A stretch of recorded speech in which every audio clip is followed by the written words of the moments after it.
もし仲のいい友人が突然何かに取り憑かれてしまったら、遡ることおよそ39年前の1984年6月19日、アメリカ・ニューヨーク州ロングアイランド、夜8時、森の中で少年の泣き叫ぶ声が響いていました。頼む、俺が悪かった、許してくれ。必死に懇願するその少年はゲイリー・ローワーズ17歳。長時間暴行を加えられた彼はもはや立つことさえままならず、怯え切った様子で目の前の少年を見つめていました。そんなゲイリーを見下ろしている少年の名はリッキー・カッソ。ゲイリーと同い年の友人でした。俺が許したとしてもあの方は許さないだろうな。リッキーはそうやって意味深な発言をするとにやりと笑みを浮かべ、動けなくなったゲイリーにまたがります。そしてその首元にナイフを突きつけ一言こう言ったんです。ゲイリー、悪魔を愛していると言え。悪魔の証言とともに友人を殺害した少年。彼が囁いたその言葉に隠された意味とは。全米を震撼させたこの事件の裏に潜んでいたのは、実社会にはびこる悪魔だったんです。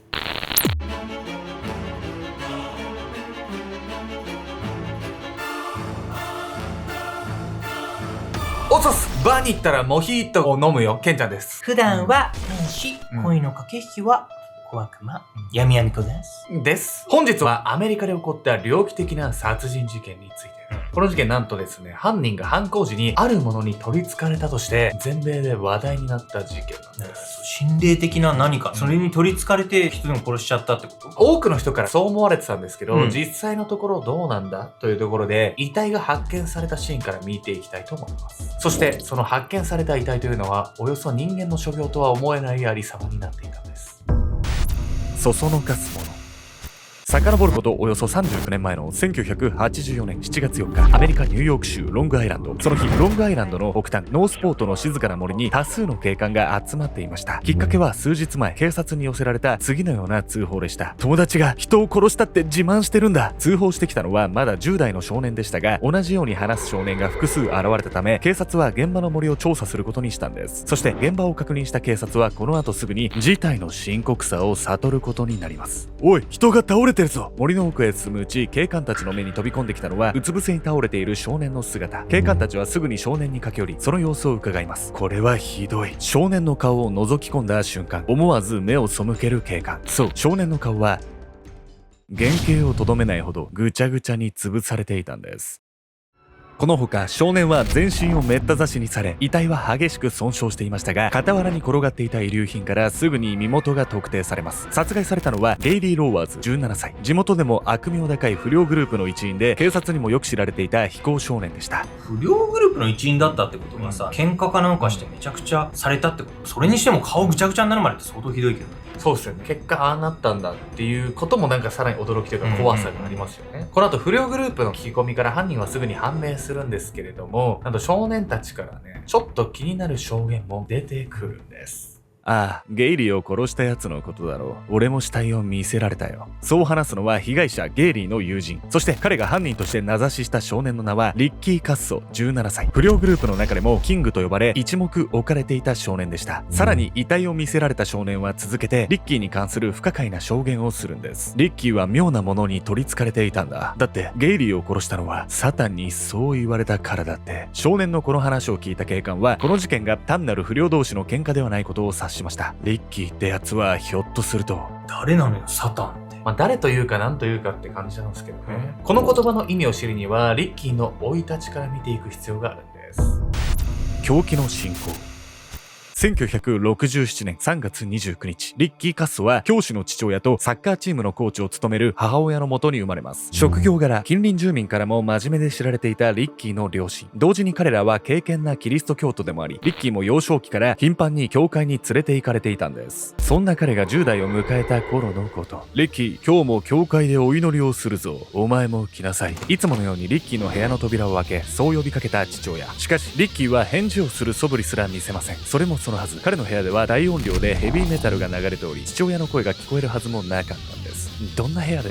おい、リッキー、いい加減にこの音楽を止めろ。話を聞こうともしないリッキーに声を荒げながら近寄る父親。すると父親の方を振り向いたリッキーは睨みつけるような目つきでこう言いました。うっせえな、神様なんていねえんだよ。そう、厳しいしつけの反動からか、リッキーはこの頃学校にもろくに行かない不良少年になっていました。さらに父親が熱心に話すキリスト教の教えにも明らかな嫌悪感を示すようになっており、親子関係は最悪の状態でした。だからいわゆる反抗期ってやつね。ここまでだってありがちな話じゃないですか。両親がキリスト教でキリスト教は嫌だとか。問題なのは、それと逆の道を行こうというね、そういったところなんです。両親に反発するようになったリッキーは頻繁に家出を繰り返し、不良仲間との夜遊びに没頭、ドラッグにも手を出し、いつしか売人の役目も担うようになった彼はドラッグキングのあだ名で呼ばれるようになるんです。そしてリッキーにはドラッグと同時にもう一つハマっていたものがありました。それは悪魔主義。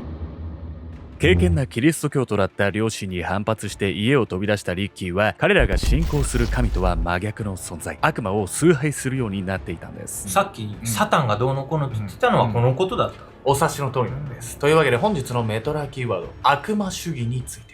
悪魔主義とは悪魔を神のように崇拝し思想の拠り所にすることを表します。その起源とされているのは1966年にアントン・ラベイという人物が指導させたチャーチ・オブ・サタン。アントンはキリスト教と同じように教会を設け、悪魔を崇拝する思想の講義を行ったんです。悪魔主義で尊重されるのはキリスト教の価値観が否定してきた欲望や快楽。悪魔崇拝者たちは今その瞬間のために生き、酒や性行為に溺れる生活を信条とする場合が多いとされているんです。とはいえキリスト教の不祥事で心を痛めて悪魔崇拝者となる人もおり、その全てが堕落した暮らしを求めているわけではないんです。リッキーに遺体を見せられたという友人によると、彼は次のように説明していたといいます。サタンからゲイリーを殺せとお告げがあったんだ。それでゲイリーを殺したら本当にサタンが現れた。サタンとはキリスト教における代表的な悪魔で、元は神の使いだった天使が罪を犯し堕落した慣れの果てとされるもの。リッキーがゲイリーを殺害したのはサタンを呼び出すための悪魔崇拝の儀式だったというんです。サタンはカラスの姿で現れ、ゲイリーが亡くなったのを見届けると現場近くの洞窟の中へ飛び去っていったといいます。さらにリッキーの悪魔崇拝に関する異様なエピソードはゲイリーの殺害だけにとどまりませんでした。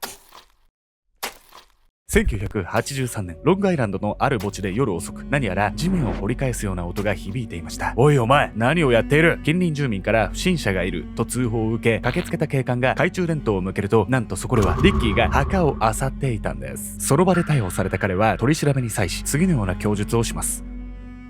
儀式のために頭蓋骨が必要だったんだ。リッキーはこれまでにも何度か他人の墓から頭蓋骨を掘り起こし、悪魔崇拝の儀式に利用していたといいます。彼は映画悪魔の住む家の舞台となった一軒家アミティビルハウスに不法侵入し、その中で儀式を行っていました。そこは悪魔に取り憑かれたとされる一家の長男が家族を殺害した実際の殺人事件現場。この家でリッキーは仲間たちと輪になって頭蓋骨を取り囲み、悪魔を降臨させようと試みていたんです。あからさまにやばいやつじゃないの。儀式のために殺人まで犯すなんて、そりゃもう悪魔に取り憑かれたって言われてもおかしくないわね。ところがね、捜査が進むにつれて、もはや犯行動機もわけわからんってなるようなね、事態にこう発展していくんです。実社会に潜む悪魔。ゲイリーの遺体が発見された翌日の1984年7月5日、不良仲間たちの証言をもとにリッキーはすぐさま逮捕されることになりました。そしてリッキーが逮捕されると、狂気的な悪魔崇拝者だった彼のその素性から事件は次のような見出しで連日報道されていくんです。悪魔崇拝者の少年逮捕、儀式のために友人を殺害。さらに国民の目を引いたのは、そんな記事と並んで掲載されていたリッキーの顔写真。刑務所へ連行された際に撮られたその写真のリッキーはカメラに向かい不気味な笑みを浮かべていました。その衝撃的な報道内容から誰もが被害者は悪魔崇拝の儀式のために殺されたのだと疑いませんでした。ところがこの事件には、この報道内容さえもひっくり返してしまう知られざる事情が隠されていたんです。リッキーとゲイリーの友人で事情聴取を受けた少年の中には、実際に2人が口論になっている現場に居合わせたという少年が1人いました。その少年はほとんどの友人たちがリッキーの悪魔崇拝の異様さを証言する中で、ただ1人こんなことを口にしたんです。リッキーとゲイリーがトラブってたことに悪魔崇拝は関係ないよ。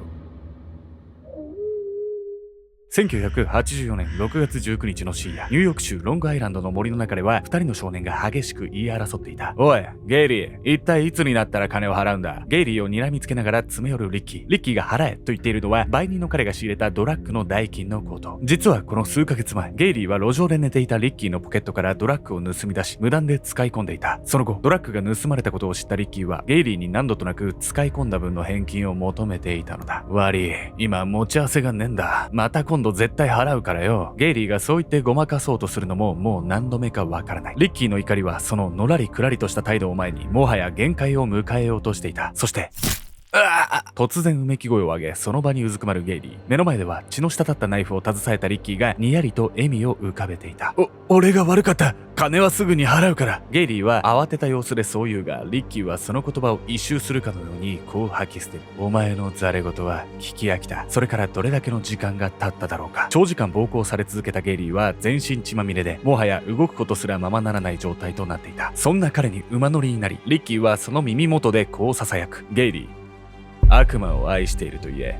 リッキーが放ったその言葉は初めて人を殺すその瞬間の彼の興奮を言い表したかのようだった。これってさ、悪魔の儀式っていうよりさ、うんただの金銭トラブルじゃない？そうなんです。ただのお金のトラブル、金銭トラブルなんです、これね。このようにリッキーの友人は、リッキーは悪魔崇拝の儀式のためではなく、単なる金銭トラブルでゲイリーを殺害したと証言しました。ただし、この証言を行った少年は重度のドラッグ中毒者。彼の言葉を信用するべきか否かにも議論の余地があったんです。そうなると、真相へたどり着く頼みの綱は、あとはリッキー本人だけ。しかし結局、彼の口から本当の犯行動機が語られることはありませんでした。なぜなら、リッキーは逮捕の2日後、拘置所の中で自殺。